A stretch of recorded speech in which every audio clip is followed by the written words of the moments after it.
Bueno, continuando con nuestro libro de Las memorias de un médico de Winston Churchill, de Lord Moran. Continuamos.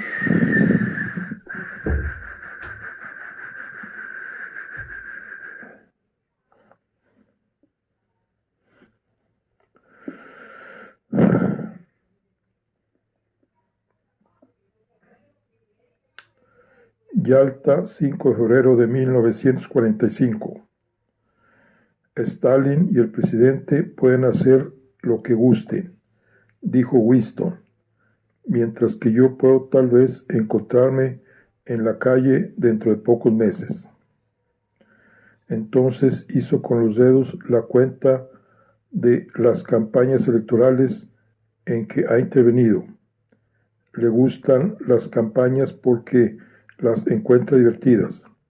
De todos modos, le causará mucho fastidio tener que presentarse al pueblo para recibir órdenes una vez que Alemania se haya rendido.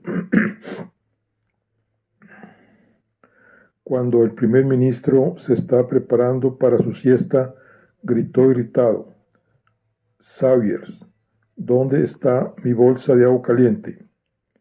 «Está usted sentado sobre ella, señor», repuso el fiel Sawyers.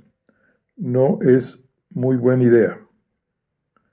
«No fue una idea, sino una casualidad», repuso el primer ministro.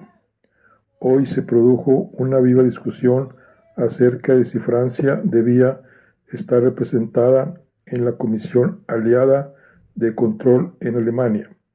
Stalin mide las naciones por el número de divisiones que ponen en el campo de batalla y la forma en que luchan. Según ese criterio, Polonia y Yugoslavia han hecho más que Francia por la causa de los aliados». Pero el primer ministro pensaba en el futuro, cuando los norteamericanos volviesen a su tierra y Gran Bretaña quedara sola para contener el poderío de Rusia. El presidente está de parte de Stalin, simpatiza con Francia, pero De Gaulle lo saca de sus casillas. Sin embargo, Hopkins apoya al primer ministro, pues tiene bastante sentido común para comprender que es imposible la estabilidad europea sin una Francia fuerte y viril. Hopkins conoce los estados de ánimo del presidente como una esposa que sigue el clima doméstico, de modo que la batalla no está aún perdida. Pero yo desearía que Harry estuviera en buen estado de salud. Físicamente parece pertenecer solo a medias a este mundo. Cuando Stalin dijo que no sabía qué había hecho Francia por la civilización, Winston se quedó anonadado. Para él, Francia es la civilización. ¿Cree usted que Stalin lee libros?, me preguntó. Yalta, 6 de febrero de 1945. Mientras desayunaba en la cama, el primer ministro me dijo: «La próxima guerra será una guerra ideológica». «¿Entre quiénes?», pregunté. El primer ministro se encogió de hombros. «No creo que Rusia haga nada en vida de Stalin. No me parece que nos sea hostil. A los ojos de los norteamericanos, la principal finalidad de la conferencia de Yalta es echar las bases de una organización internacional de paz, las Naciones Unidas». Pero 2 meses después de que Washington envió a Stalin una propuesta sobre el sistema de votación en el Consejo de Seguridad, aquel ni siquiera la había leído. A Stalin solo le preocupaban las fronteras de Polonia, además de las reparaciones y de todo lo que pueda sacar en el Extremo Oriente. Winston está desconcertado y perplejo por el estado del presidente, quien muchas veces no parece siquiera leer los papeles que él le da. Sin embargo, sigue resistiéndose a criticarlo.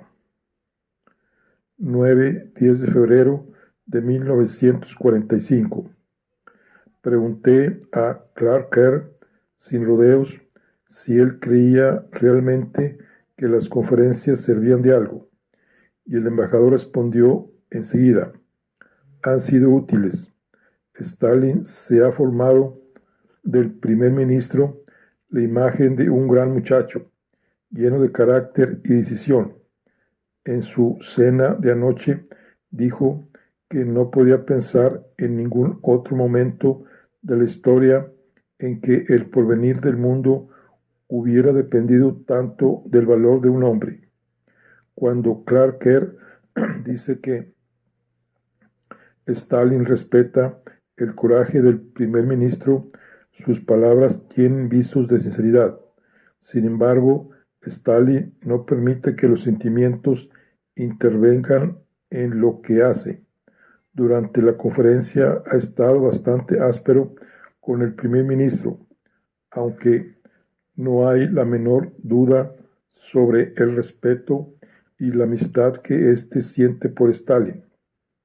Esta tarde, Winston se permitió algunos gestos teatrales. Todo empezó con un informe de Edward R. News, el secretario de Estado norteamericano, sobre la designación de fideicomisarios para las colonias. Según Harry, este news apenas había comenzado cuando el primer ministro gritó que no iba a permitir que el imperio británico fuese manejado por un montón de chapuceros. El secretario de Estado pareció confundido ante la violencia de esa explosión y se apresuró a explicar que cuanto decía se relacionaba exclusivamente con los territorios enemigos. El primer ministro se sentó murmurando: nunca, nunca, nunca. Cuando Winston habla en tono grandilocuente sobre el imperio británico, el presidente se pone muy inquieto, pero hay que ser justos. Al declarar el primer ministro: yo no he llegado a ser primer ministro del rey para presidir la liquidación del imperio británico. No se trataba solo de una bravata, afirmaba un credo por el cual estaba dispuesto a dar la vida. El presidente conoce este aspecto de Winston, pero no puede dejar tranquilo al imperio. Sin embargo, permanece impasible cuando un gran pedazo de Europa cae en las garras de la Unión Soviética. Hopkins me dice que el presidente está completamente convencido de que Rusia colaborará con él después de la guerra para construir un mundo mejor. No advierte que ha inventado una Rusia que no existe.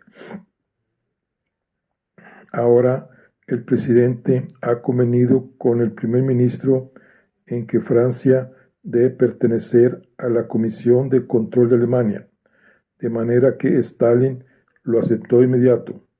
Es imposible no observar la deferencia con que Stalin ha tratado al presidente durante toda la conferencia. Creo que su propósito es introducir una cuña entre las dos democracias. Cada vez que se habla de Alemania, los rusos traen a colación el asunto de las reparaciones. El primer ministro cree que lo que Rusia pide es una locura. ¿Quién va a alimentar a una Alemania hambrienta?, preguntó encolerizado en la reunión. Al oír esto, cuenta Harry, Stalin se puso de pie y agarró el respaldo de su silla con tal fuerza que los nudillos se le pusieron blancos. Habló escupiendo casi las palabras. Grandes extensiones de su país habían quedado asoladas y los campesinos habían sido pasados a cuchillo. Debía pagarse reparaciones a los países que más habían sufrido. Mientras hablaba, nadie se movió. Harry dijo sin ambages que había aconsejado al presidente que apoyara la propuesta rusa, cualquiera que fuese la actitud que asumieran los británicos. Los rusos habían cedido bastante en la conferencia y ahora nos tocaba a nosotros ceder un poco. El presidente siguió el consejo de Hopkins. A bordo del Franconia, 11 de febrero de 1945. Esta tarde salimos de Yalta rumbo a Sebastopol para abordar el Franconia, donde cenaremos y dormiremos. El primer ministro está con el ánimo deshecho. Qué alivio haber concluido con ese maldito asunto, comentó. El maldito asunto es el comunicado oficial de la conferencia. Los norteamericanos se van de Yalta con la sensación del triunfo. Hopkins y Roosevelt están convencidos de que amanece una nueva utopía, de que los rusos han demostrado que son accesibles a los razonamientos. Sin embargo, en octubre último era evidente en Moscú que Stalin se propone hacer de Polonia una avanzada de Rusia, y estoy seguro de que no ha modificado aquí esa intención. Se le han reconocido los votos adicionales que pedía la Asamblea General y al parecer ha asegurado el apoyo del presidente a una política de codicia por cuanto a las reparaciones que traerá entorpecimientos en los días futuros. Los norteamericanos no comprenden, según parece, hasta qué punto ha maniatado Roosevelt al primer ministro en su lucha por contener el comunismo. Esta mañana, Hopkins se jactaba de que el presidente se había tomado la molestia de informar a Stalin de que se habían producido desacuerdos entre él y Winston a propósito de las zonas de ocupación y a propósito de Francia.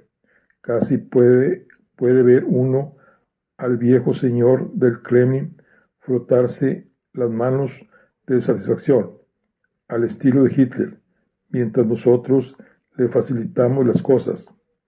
Los norteamericanos dicen que nunca han sido tan amistosas las relaciones entre Stalin, Roosevelt y Churchill. Desdichadamente, está lejos de ser así. Winston, es cierto, quedó impresionado cuando Stalin se comprometió a no entremeterse en Grecia. A cambio de ello, dijo Winston, Stalin espera que le dejemos las manos libres en Bulgaria y Rumanía.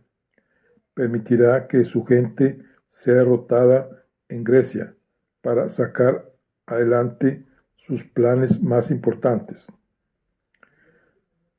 En este punto, en octubre de 1944, celebró con Stalin un convenio sobre esferas de influencia en los Balcanes, formulando un porcentaje. Rumanía, Rusia, 90%, otros 10%, etc. Más tarde, Churchill contó a Lord Moran, parece algo cínico. Le dije a Stalin, hacer un trueque así con la vida de millones de personas, lo hicimos, Charles, en 5 minutos ahí mismo. Ya ve usted que los que están arriba pueden hacer cosas que están vedadas a los demás. Bueno, en cuanto al presidente y el primer ministro, la tempestad de crítica suscitada en los Estados Unidos por lo de Grecia había preparado en cierto modo a Churchill para lo que sucedió aquí. La decrepitud del presidente lo ha llenado de pena y consternación. Ya ve que el mapa de Europa será trazado de nuevo con tinta rusa. Los sentimientos del presidente hacia Winston son algo complejos. Una vez Hopkins, en un movimiento de ira, soltó ante mí que no parecía justo al presidente que se atribuyera solo a Winston el papel de conductor del mundo libre. Roosevelt llegó a ponerse celoso de Winston. El general Marshall me dijo también que el presidente no esperaba con gusto las visitas de Winston a la Casa Blanca, porque éste hablaba interminablemente de su estrategia y siempre tenía al Imperio Británico en la boca. Años más tarde, Churchill dijo: yo tuve gran influencia sobre el presidente Roosevelt hasta 3 meses antes de la conferencia de Yalta. A partir de entonces dejó de contestar mis cartas, pero defendía al presidente y no lo culpaba por los resultados de esa conferencia. El villano del drama era Stalin. 13 de febrero de 1945. Antes de la cena encontré al general Pugh Ismay, jefe de Estado Mayor del primer ministro, aguardando a la puerta del camarote de este. Winston había prometido dirigir la palabra a la tripulación y estaban reunidos y esperándolo desde hacía más de media hora. Es muy desconsiderado la actitud del primer ministro, dijo Pugh en voz baja. La causa está en ese poder sin límites. La calefacción ha sido cerrada en todo el barco porque su camarote le pareció demasiado coloso en un momento dado. Durante la cena, el primer ministro fue quien más habló, como de costumbre. Sostuvo extensamente la necesidad de adoptar una actitud firme con los comunistas griegos, que se estaban solivantando de nuevo. Quería visitar Atenas para animar al arzobispo Damasquinos, que había sido designado regente. Cuando agotó este tema, pasó a lamentar la decadencia del ceremonial. No había perdonado aún al rey que hubiese consentido suprimir los 8 caballos bayos de los cortejos. En lo sucesivo, las carrozas serían tiradas por caballos negros. No era lo mismo. Sin embargo, había convenido con el rey en que los centinelas del palacio de Buckingham volverían a vestir casaca roja cuando la guerra terminase. Entonces volvió atrás a la guerra anglo-boer. Siempre se pone a recordarla cuando está de buen humor. Era muy divertido galopar, dijo Alex. Asintió. La guerra moderna no es nada divertida, declaró. El primer ministro habló de Monty.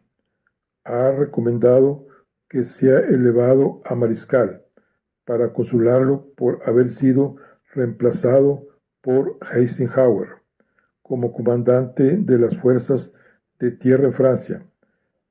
Pero cuando Monty fue puesto de nuevo al frente del ejército, cacareó tanto que los norteamericanos dijeron que no volverían a poner sus tropas a las órdenes de un general inglés.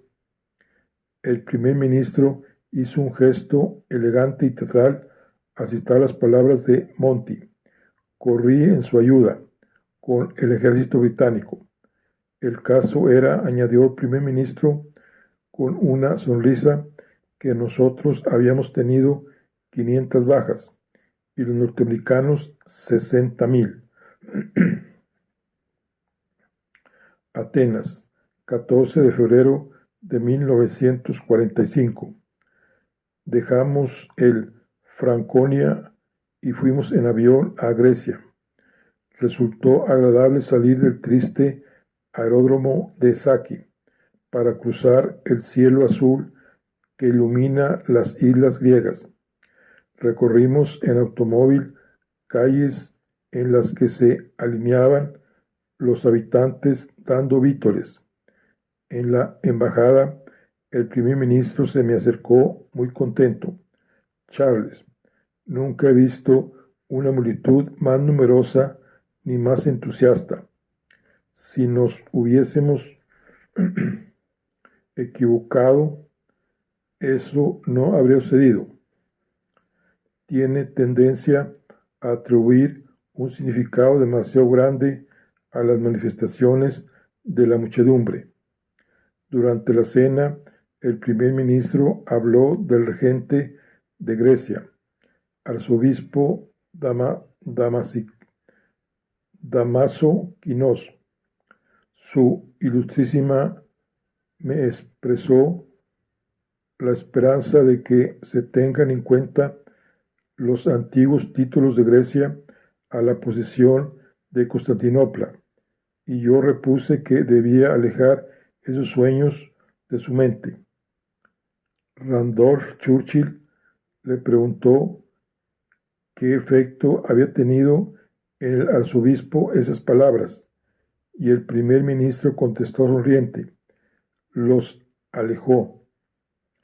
Hablamos de la situación financiera de Inglaterra después de la guerra, cuando tendríamos que pagar con exportaciones la mitad de nuestros alimentos. Nos habíamos sentado a la mesa a las 9 menos cuarto y ya era la 1 menos cuarto. Una figura histórica nos había hablado durante cerca de 4 horas, pero lo que le escuchaban parecían medio dormidos. El Cairo, 17 de febrero de 1945. El primer ministro pasó el día de ayer en una serie de entrevistas con el emperador de Etiopía, el rey de Egipto y el presidente de Siria. Hoy recibió al rey de Arabia Saudita, Ibn Saud, quien se presentó con ropaje de ceremonia, de color rojo ladrillo y oro. Tiene un rostro atrayente, ojos benévolos, nariz prominente y labios expresivos. Le acompañaban sus hijos y hermanos, sus ministros, su médico, su astrólogo y adivino, su capellán, el comandante de la Guardia Real, el jefe de comunicaciones, el probador oficial de alimentos, el portador de la bolsa real, el jefe y el subjefe de los servidores del café ceremonial, 10 guardias con cimitarras y dagas, 3 ayudas de cámara y 9 esclavos para funciones diversas. Durante el almuerzo ocupó un lugar a espaldas del rey, su probador oficial, un hombre de faz oscura y agria. A la izquierda el soberano, el intérprete, se inclinaba para traducir lo que decían aquel y el primer ministro. Es muy posible que eso tenga interés, pues Ibn Saud es hoy el amo del mundo árabe. No se mostró nada intimidado por el visitante inglés, cuyas simpatías por el sionismo no ignoraba sin duda. Después del almuerzo recibimos regalos. Para este objeto, nuestro grupo había sido clasificado en 3 categorías: la espada y la daga entregadas al primer ministro tenían incrustaciones de piedras preciosas, pero la señora Churchill había 2 sartas de perlas. Para la señora Churchill había 2 sartas de perlas lujosas túnicas y un diamante, tasado luego en 850 libras esterlinas. Yo recibí una túnica de ceremonia y una daga. La tercera clase recibió relojes de pulsera. Nuestro presente para el rey consistió solamente en perfumes, esencia de ámbar, almizcle, mimosa y jazmín. Con gran presencia de ánimo, Winston dijo a Iván Saúd que le enviaría un automóvil. Después de la conferencia de Yalta, hay una interrupción en el diario.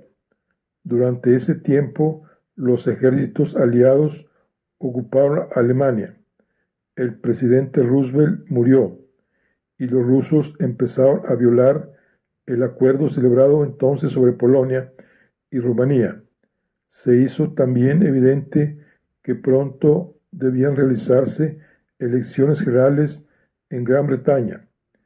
El diario ofrece una ojeada reveladora a la solitaria evolución de los pensamientos de Churchill.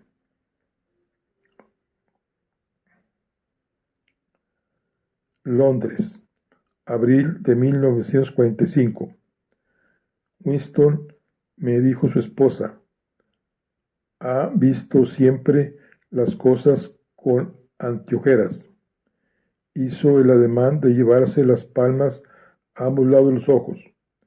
No ve nada fuera del punto que está resuelto a alcanzar. No sabe nada de la vida de las personas corrientes. Nunca ha viajado en ómnibus y solo una vez en el tren subterráneo. Sonrió y añadió, da vueltas y vueltas sin saber en qué estación debía apearse y llegó el momento en que fue preciso acudir en su ayuda. Winston es un egoísta y siempre ha tenido la fuerza y la habilidad de vivir exactamente en la forma en que ha querido.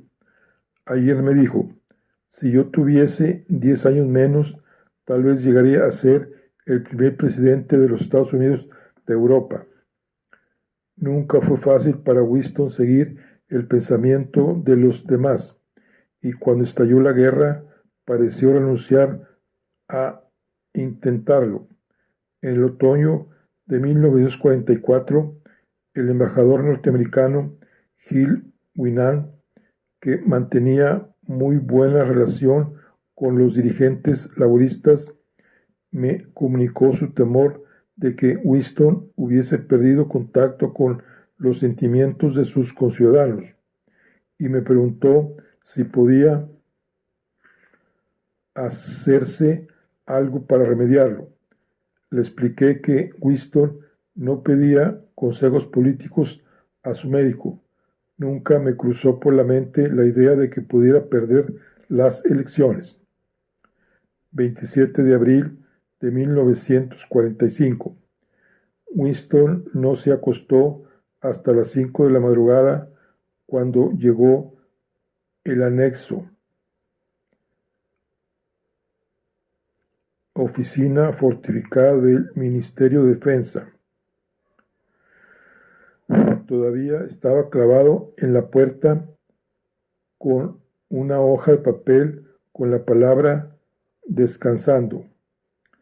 Entré a las 10:30 con su desayuno y no hizo ningún movimiento para tomarlo.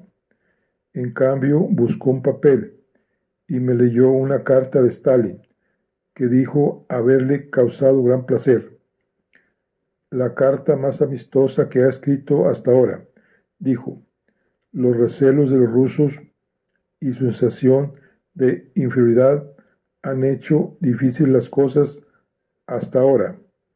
Himmler se detuvo y me miró. Esto es muy secreto. Nos ha propuesto rendirse, pero seguir luchando contra los rusos.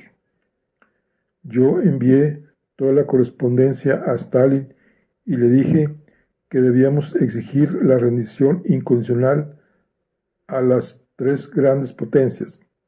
Stalin, a pesar de que en los últimos tiempos nos está aplicando todos los adjetivos imaginables, contestó, conociéndolo a usted, eso es lo que yo debía esperar. Londres, 7 de mayo de 1945.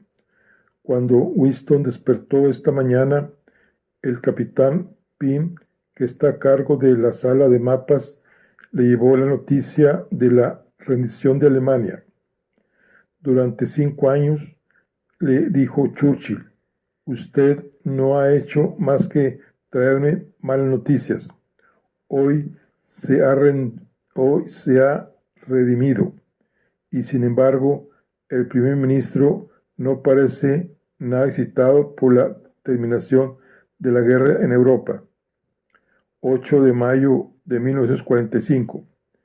La advertencia hecha por el gobierno a las amas de casa de que reservaran pan para el día de la victoria en Europa no dio resultados, y por todas partes había colas mientras me dirigía a la Cámara de los Lores para oír la transmisión especial del primer ministro. El discurso breve y conciso terminó diciendo: adelante, Gran Bretaña, viva la causa de la libertad, Dios salve al rey. El miembro de la Cámara que estaba junto a mí consideró extraño que el discurso no incluyera ninguna alusión a Dios. Sin embargo, en la mente de Churchill no podía haber la menor duda acerca de quién era merecedor de nuestro agradecimiento.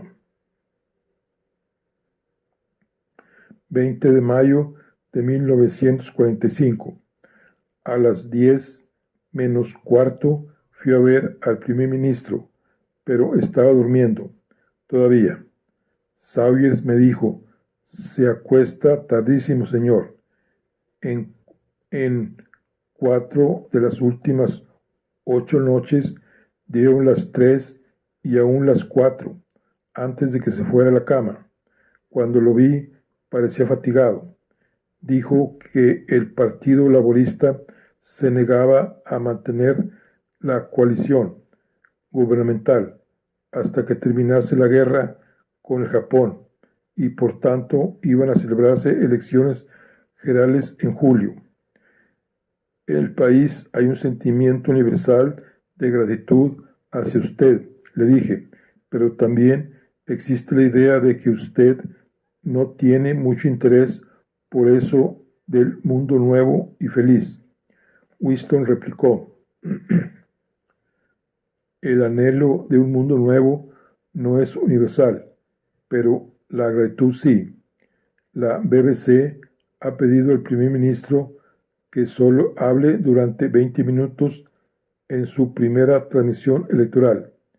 Mientras duró la guerra con Alemania, podía hablar y divagar cuanto quisiera. Ahora las cosas son diferentes.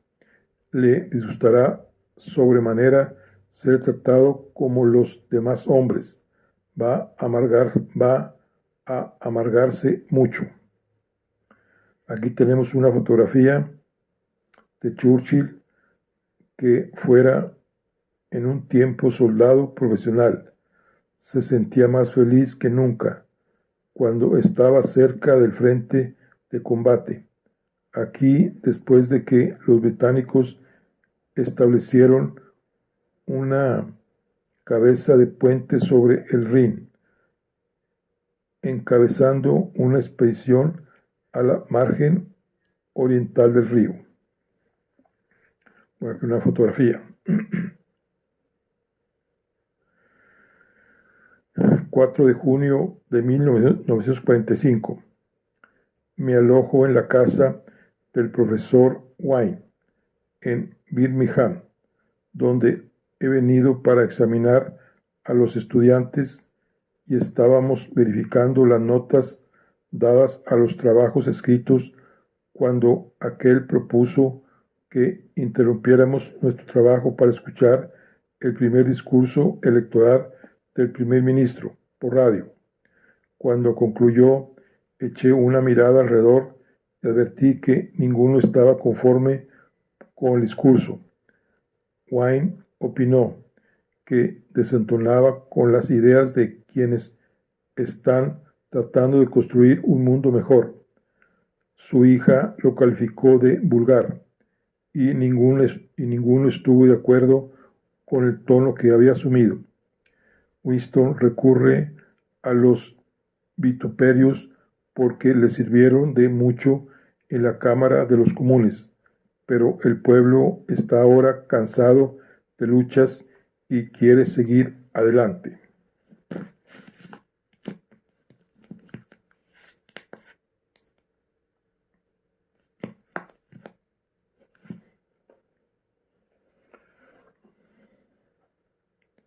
Londres, 14 de junio de 1945.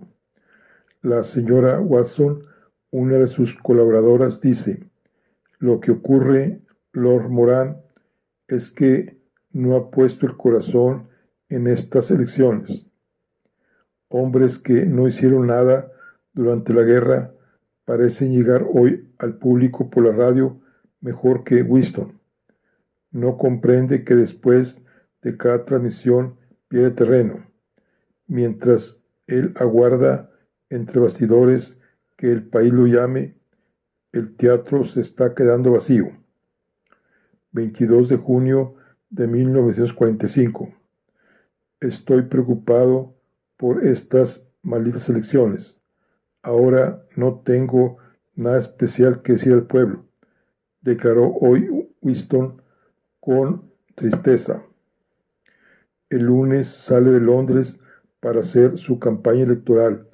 Me siento muy solo sin la guerra. ¿No le pasa a usted lo mismo?, me dijo en tono confidencial. Las elecciones generales se realizaron el 5 de julio, pero había que recoger los votos de las Fuerzas Armadas y los resultados no serían anunciados oficialmente hasta el 26 de julio. Entre tanto, Lord Moran apremió a Churchill para que se tomara unas cortas vacaciones antes de la conferencia de Potsdam con Stalin y Truman, que debía iniciar el día 17. Fue a un castillo de Hendaya, en el sur de Francia. Ahí se dedicó a nadar y a pintar, pero no podía dejar de pensar en las elecciones. Aquí está una fotografía. Dice: celebrando el Día de la Victoria en Europa, Churchill apareció en un balcón del Palacio de Buckingham con la familia real ante una enorme y entusiasta muchedumbre. De izquierda a derecha, la princesa, ahora reina Isabel. La reina Isabel, Churchill, el rey Jorge VI y la princesa Margarita. Muy bien. Hendaya, 8 de julio de 1945. Estoy muy deprimido, dijo Winston al entrar en la habitación antes del almuerzo, a tiempo que se desplomaba en un sillón. Añadió que no creía tener suficiente energía para pintar, pero después del almuerzo se levantó de pronto y me dijo: venga conmigo, Charles, y mire. Chemie estaba tratando de dormir, pero él cruzó a la carrera la alcoba de su esposa para llegar a un balcón en que están preparadas las pinturas sobre una mesa.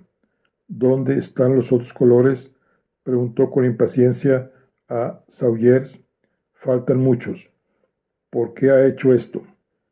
Sawyers negó rotundamente tener la menor culpa en el asunto. ¿Dónde está el cobalto? Hablaba en tono vehemente e irritado. Ah, aquí está, murmuró con más moderación. Vaya a buscarme un taburete. Durante la cena, sus pensamientos volvieron a Moscú. Una noche en que estaba cenando con Stalin y Molotov, este habló de una visita hecha a Berlín en 1940, cuando Ribbentrop lo llevó a un lugar seguro durante un intenso ataque aéreo. Ribbentrop había indicado que después de la guerra, Alemania y Rusia podrían ponerse de acuerdo para distribuirse el botín, pues Inglaterra no contaba para nada, y que él le había replicado: si Inglaterra no cuenta para nada, ¿por qué estamos aquí? ¿De quién son las bombas que están cayendo en todo caso? Hendaya, 10 de julio de 1945.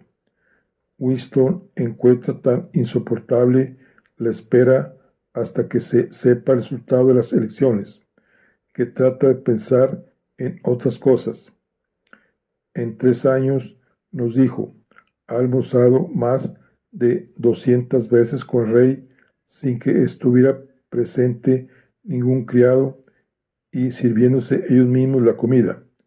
Si él se levantaba para buscar algo y darlo a su majestad, el rey a su vez le servía algo a él. Habló de Francia. Mientras tenga savia en los huesos, apoyaré los esfuerzos de Francia para recuperarse. Tiene que disponer de un gran ejército. Francia sin ejército es un gallo sin cresta. De pronto pasó a las elecciones. Me dicen que las mujeres están a favor mío, pero que los hombres se han vuelto contra mí. Clémier le recordó cuán encarnizadamente se había opuesto a la concesión del sufragio a las mujeres. Muy cierto, dijo Churchill, y añadió bruscamente: Mary Churchill, la hija menor del primer ministro que prestaba servicios en el cuerpo territorial auxiliar. Mary no debería tomar bebidas alcohólicas, a su edad no está bien. Mary, muy seria, al parecer no hago nada bien. El primer ministro cariñoso, haces muy pocas cosas mal. Después de que su mujer y su hija abandonaron la mesa, Winston dejó vagar nuevamente sus pensamientos hacia su juventud. Creo que he ganado mucho al no fatigar demasiado mi cerebro. Cuando era joven, nunca hice nada que no me agradara.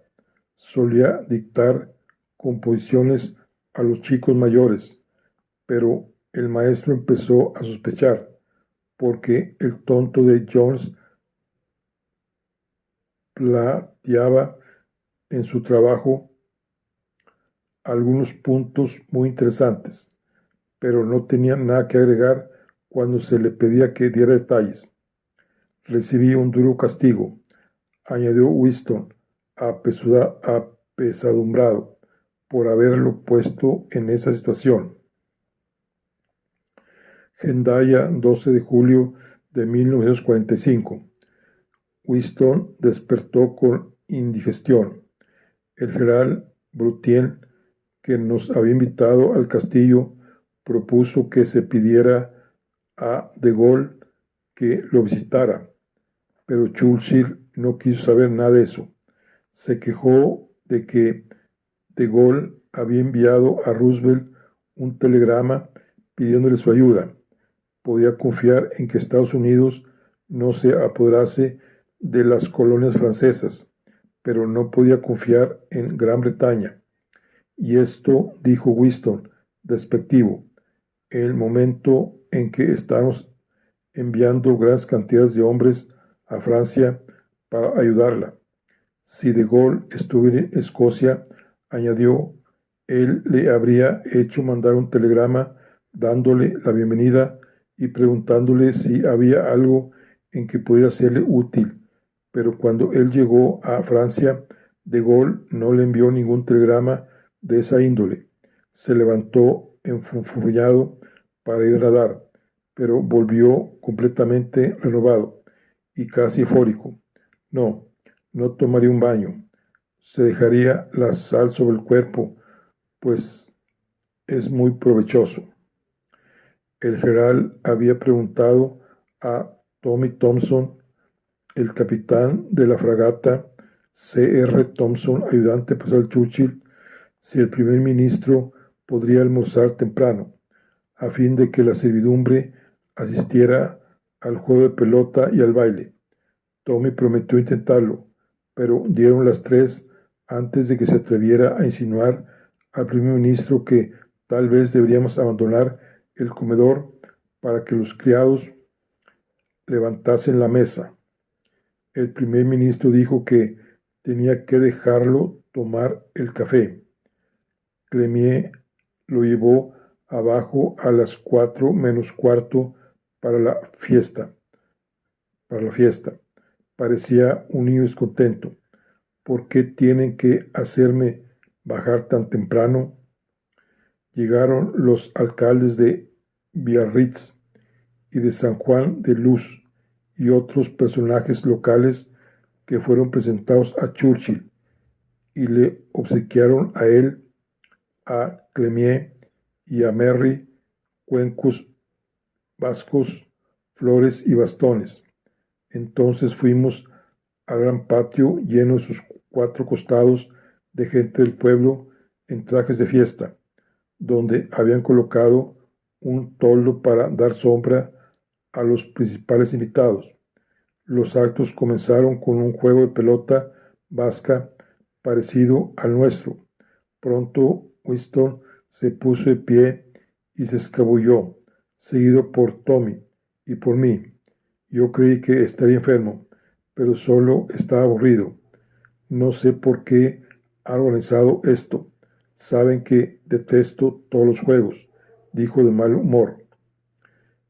Ya Colville, uno de sus secretarios, llegó y dijo: he venido como embajador para pedirle que regrese.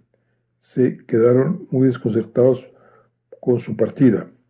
Váyase al diablo, fue la respuesta poco prometedora del primer ministro. Jock no carece de valor y es el único de los secretarios capaz de decir una cosa así. Más o menos 3/4 de hora después, Winston volvió al frontón. Hubo una cantidad de danzas y juegos vascos. Cuando todo terminó, el primer ministro pronunció una breve alocución en su francés más churchiliano. Si me hubiera quedado todo el tiempo, me habría muerto, declaró después. Cuando dejamos la playa por última vez, Jock Colville fue a pagar el alquiler de las tiendas y las sillas de tijera, pero el dueño rehusó aceptar nada del hombre a quien Francia debía tanto. La última noche que pasamos en Hendaya, cuando llegamos a presenciar los fuegos artificiales, la multitud estuvo tan afectuosa que el primer ministro intentó hablar y dijo solamente: «Viva la Francia», y creo que fue lo más apropiado. Me dicen que estos son los sentimientos de toda Francia. El 12 de mayo de 1945, Churchill había enviado a Truman un telegrama en que creaba el término la cortina de hierro y encarecía al presidente que Estados Unidos no se retirase de ninguna parte de la Alemania ocupada hasta que se llegase a un acuerdo satisfactorio con Rusia. Luego el mariscal Montgomery comentó: la conferencia de Potsdam se realizó demasiado tarde. Hemos debido asegurarnos de que íbamos a ser los primeros en llegar a Berlín, Viena y Praga. Podríamos haberlo hecho.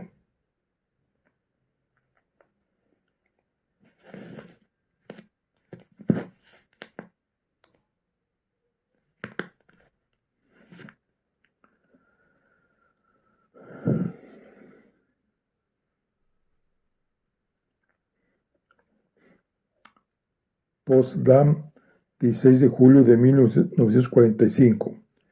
Cuando llegamos para la conferencia, encontramos por todas partes soldados rusos en el aeródromo de Berlín, alineados en el camino, detrás de las matas, arrodillados entre los tallos de maíz.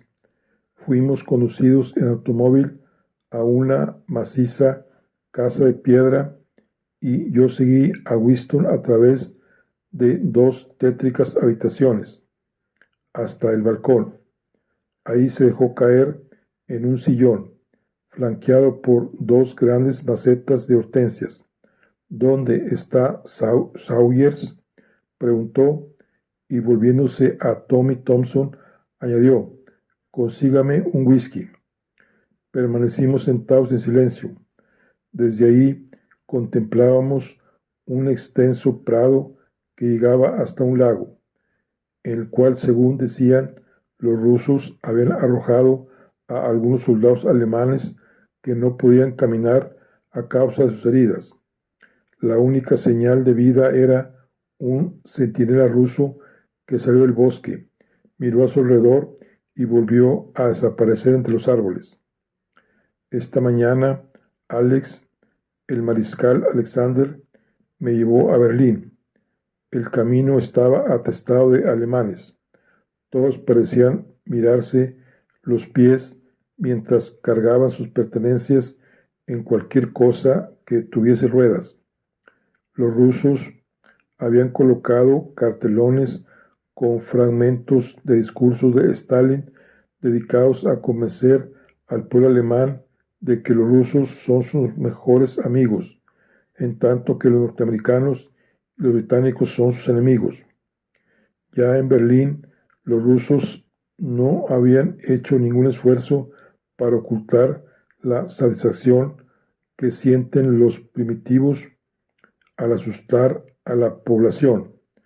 Un museo semidestruido ostenta esta inscripción: con nuestro odio hacia Alemania pagamos por Stalingrado y Leningrado y por todas las ciudades rusas destruidas. En la Cancillería, el piso del primer salón en que penetramos estaba cubierto con una capa de unos 30 centímetros formada de papeles, cintas y condecoraciones de la Cruz de Hierro, y se veía el escritorio de Hitler patas arriba. Alex quedó horrorizado. No aprueba que se humilde brutalmente a un pueblo altivo. Luego conté al primer ministro la impresión recibida por Alex y le pregunté qué pensaba él.